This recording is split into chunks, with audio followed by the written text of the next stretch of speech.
Jansangram news, बातमीची सत्यता हीच आमची ओळख। वर्ध्यात उष्णतेचा कहर, पारा 46.4 अंशावर, नागरिकांनी सावधगिरी बाळगण्याची गरज। वर्ध्यात उष्णतेचा पारा दिवसेंदिवस चढला असून रविवारी 26 वर्धा येथील पारा 46.4 तापमानाची विक्रमी नोंद झाली आहे। 29 एप्रिल ते 10 मे पर्यंत उष्ण तापमानात याहीपेक्षा मोठ्या प्रमाणात वाढ होण्याची शक्यता हवामान खात्याकडून वर्तवण्यात आली आहे। तरी नागरिकांना सतर्कतेचा इशारा देण्यात आलाय। नागरिकांनी दुपारी 12 ते 3 या दरम्यान उन्हात शक्यतो बाहेर फिरणे टाळावे।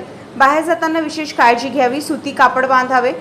पुरेसे पाणी प्यावे। दही, ताक, बेलफळाचा रस, थंड पेयाचा वापर करावा। लाईट कार्बोनेट पेय, बॅटरी असलेले उपकरणे, कारचा काचा थोड्या उघड्या ठेवाव्या। वाहनाची इंधन टाकी पूर्ण भरू नये। मोबाईलचा वापर कमी करावा, अशा प्रकारच्या सूचना देण्यात आल्या। तरी नागरिकांनी काळजी घेण्याचं आवाहन प्रशासनाकडून करण्यात आलंय। दिलीप पिंपळे, जनसंग्राम न्यूज, वर्धा।